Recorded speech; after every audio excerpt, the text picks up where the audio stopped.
Hello friends, आपने preposition से related बहुत सारे वीडियो देखे होंगे, लेकिन इस वीडियो में हम प्रपोजिशंस के कुछ ऐसे फैक्ट्स बताएंगे जो कि आपको जानना बहुत ज़रूरी है अगर आप सही इंग्लिश बोलना चाहते हैं। तो हम आपको ऐसे भी पॉइंट्स बताएंगे जो कि कॉम्पिटिटिव एग्जाम के लिए भी फायदेमंद होगा। Welcome back to our channel ask English, जहां आप सीखते हो इंग्लिश, वो भी हिंदी के through. So let's start. Prepositions. आओ सबसे पहले समझते हैं कि प्रपोजिशन का यूज इतना इम्पॉर्टेंट क्यों है। हमें अक्सर प्रपोजिशन से रिलेटेड बहुत सारे कमेंट आते रहते हैं। आपके डिमांड को देखते हुए हमने यह वीडियो बनाया है। अगर आपका भी कोई डाउट हो तो बेझिझक कमेंट करें, हम हर कमेंट का रिप्लाई करते हैं। अब आ जाओ टॉपिक पर। प्रपोजिशन इतना इम्पॉर्टेंट क्यों है? यह हमारा हिंदी का वाक्य है, बिल्ली मेज पर है। The cat is on the table. यहां पर हमने प्रपोजिशन ऑन का यूज किया है। अब दूसरा सेंटेंस देखते हैं। The cat is the table. यहां पर बिना प्रपोजिशन ऑन के सेंटेंस को बनाया है। अब आप ही बताओ दोनों में कितना बड़ा डिफरेंस है और कितना बड़ा मिस्टेक है। अगर आपने बाय मिस्टेक प्रपोजिशन का यूज नहीं किया तो इसका मतलब हो जाएगा बिल्ली मेज है, लेकिन हमें सेंटेंस बनाना है बिल्ली मेज पर है। इसीलिए यहाँ पर के लिए हमें प्रपोजिशन ऑन का यूज करना पड़ेगा। The cat is on the table. अब आप समझ गए होंगे कि अगर प्रपोजिशन का यूज नहीं किया गया तो कितनी बड़ी गलती करते हो आप। और कभी कभी आप प्रपोजिशन का यूज तो करते हो बट सही प्रपोजिशन का सही जगह यूज नहीं करते हो। आ जाओ सीखते हैं सही प्रपोजिशन का सही जगह यूज कैसे करें। Under, beneath, below and down, इन चारों प्रपोजिशन का हिंदी मीनिंग नीचे होता है, लेकिन इसका यह मतलब नहीं है कि आपने जहां नीचे देखा वहां इनमें से किसी का यूज कर लिया। आओ एक एक करके समझते हैं। अंडर। अंडर का यूज हम तब करते हैं जब सब्जेक्ट और ऑब्जेक्ट का फिजिकल टच नहीं होता हो। आओ एग्जाम्पल से समझते हैं। बिल्ली टेबल के नीचे है। The cat is under the table. यहां पर सब्जेक्ट हमारा कैट है और ऑब्जेक्ट टेबल, और दोनों कैट एंड टेबल आपस में फिजिकल टच भी नहीं कर रहे हैं, इसीलिए यहां अंडर का यूज करेंगे। The cat is under the table. Next, beneath. Beneath का यूज हम तब करते हैं जब सब्जेक्ट और ऑब्जेक्ट का आपस में फिजिकल टच हो। आओ एग्जाम्पल से समझते हैं। पानी की बोतल बैग के नीचे है। द वाटर बोतल इज बीनीथ द बैग। यहां पर आप देखोगे वाटर बोतल सब्जेक्ट का काम कर रहा है और बैग ऑब्जेक्ट का, और पिक्चर में आप देख सकते हो दोनों वाटर बोतल और बैग आपस में टच कर रहे हैं, इसीलिए यहां बीनीथ का यूज करेंगे। यही जब यह आपस में टच ना होते तो अंडर का यूज करते, लेकिन यह यहां पर टच कर रहे हैं, इसीलिए द वाटर बोतल is beneath the bag. Next, below. Below का यूज हम तब करते हैं जब सब्जेक्ट और ऑब्जेक्ट के बीच कोई रिलेशन हो। एग्जाम्पल, नीचे दिए गए सही उत्तर पर टिक करें। Tick the correct answer given below. यहां पर जिन क्वेश्चन के आंसर को टिक करोगे उन दोनों का आपस में रिलेशन होगा, इसीलिए बिलो का यूज करेंगे।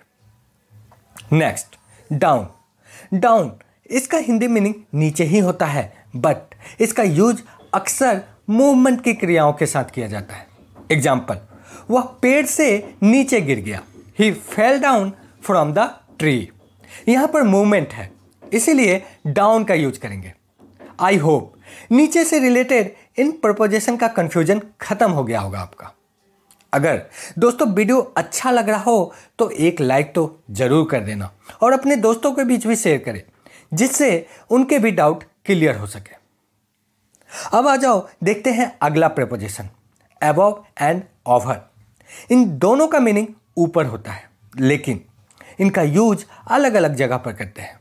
देखो, अबव का यूज हम तब करते हैं जब कोई चीज आपके ऊपर हो पर टच में ना हो। आओ एग्जाम्पल से समझते हैं। यह घड़ी मेरे ऊपर लटकी है। दिस वॉच इज अबव मी। यहां पर यहाँ पर घड़ी मेरे से टच नहीं कर रहा है, इसीलिए अबव का यूज किया गया है। दिस वॉच इज अबव मी।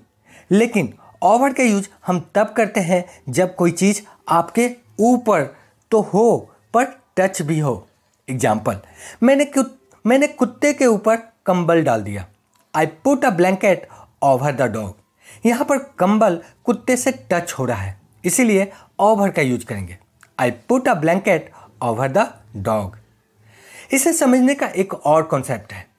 देखो, अबव का यूज हम तब करते हैं जब मूवमेंट ना हो, मतलब नो मूवमेंट।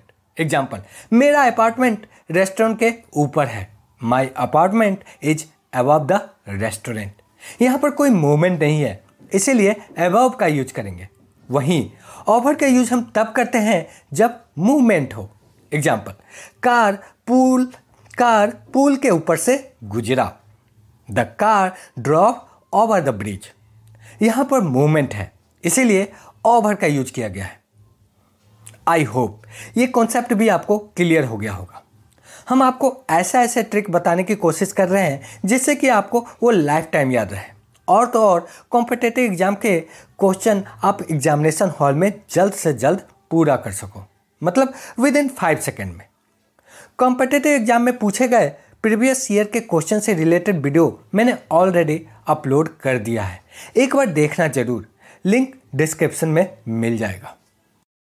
नेक्स्ट हमारा बिटवीन, अमंग एंड अमंगस्ट है। इन तीनों का हिंदी मीनिंग बीच में होता है, लेकिन यूज अलग अलग जगह पर करते हैं। बिटवीन का यूज हम दो व्यक्ति या वस्तुओं के बीच में करते हैं। दैट मीन्स हम केवल दो व्यक्तियों की बात करें या फिर दो वस्तुओं के बारे में बात करते हैं तो बिटवीन का यूज करते हैं। एग्जाम्पल, मैं रोहित और मोहित के बीच में खड़ा हूँ। I am standing between Rohit and Mohit. यहाँ पर दो व्यक्ति हैं, रोहित एंड मोहित, इसलिए यहाँ पर बीच के लिए यूज करेंगे between. I am standing between Rohit and मोहित।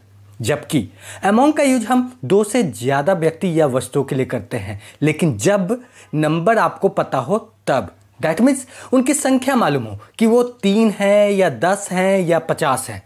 मतलब अमोंग का यूज हम दो से ज़्यादा व्यक्ति या वस्तुओं के लिए करते तो हैं, बट आपको उनकी संख्या भी मालूम होनी चाहिए। एग्जाम्पल, प्रिया अपने 4 दोस्तों के बीच खड़ी है। Priya is standing among his 4 friends. यहाँ पर हमें उसके 4 दोस्तों के बारे में मालूम है, मतलब उसकी संख्या 4 है दोस्तों की, इसीलिए अमोंग का यूज किया गया है। Priya is standing among 50 people. यहाँ पर भी पीपल का 50 मालूम है संख्या हमें, इसीलिए अमोंग का यूज किया गया है। लेकिन अमोंग्स का यूज हम दो से ज़्यादा व्यक्ति या वस्तुओं के लिए तो करते हैं, बट आपको नंबर्स का पता ना हो तब, मतलब आपको नहीं मालूम है कि उनकी संख्या क्या है, तब हम अमोंग्स्ट का यूज करते हैं। आओ एग्जाम्पल से समझते हैं। मैं कुछ लड़कों के बीच में बैठा हूँ। I am sitting amongst some boys, या फिर I am sitting amongst some people. I hope अब आप ये गलती नहीं करोगे। बिटवीन हम दो के लिए यूज करेंगे, अमोंग हम दो से ज़्यादा के लिए करेंगे बट नंबर पता हो तब यूज करेंगे, और अमंगस्ट का यूज हम दो से ज़्यादा के लिए तो करेंगे बट नंबर का पता नहीं हो तब। नेक्स्ट प्रेपोजिशन हमारा बिसाइड एंड बिसाइड्स है, जिसमें केवल एस का डिफरेंस है और मात्र इसी एक एस के कारण इसका मीनिंग पूरी तरह से चेंज हो जाता है। बिसाइड जिसका हिंदी मीनिंग होता है के बगल में, और बिसाइड्स जिसका हिंदी मीनिंग होता है के अलावा। आओ एक एक करके समझते हैं। बिसाइड के बगल में, मान लीजिए कोई आपके बगल में खड़ा है, मतलब बराबर में खड़ा है, तो हम बिसाइड का यूज करेंगे। वह मेरे बगल में खड़ा है, ही स्टैंड्स बिसाइड मी। जबकि बिसाइड्स के अलावा, एग्जाम्पल, दीपक को पपीता के अलावा सभी फल पसंद है। Deepak likes all fruits besides papaya. यहाँ पर बताया जा रहा है कि दीपक सभी फल पसंद करता है, लेकिन पपीता उसे पसंद नहीं है, इसीलिए यहाँ पर बिसाइड्स का यूज करेंगे। Deepak likes all fruits besides papaya.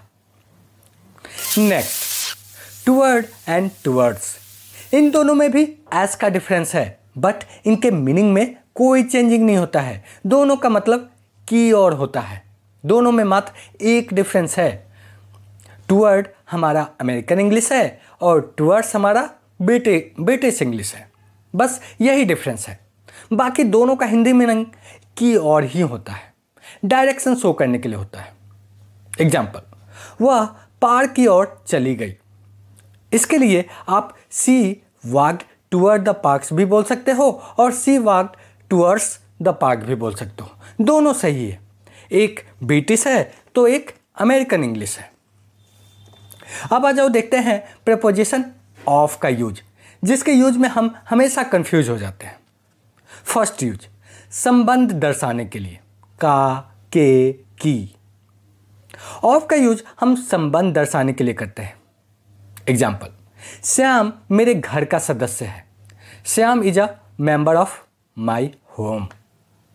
यहाँ पर संबंध दर्शाने के लिए ऑफ का यूज किया गया है, जिसके लिए हिंदी का शब्द का यूज किया गया है। श्याम मेरे घर का सदस्य है। Shyam is a member of my house.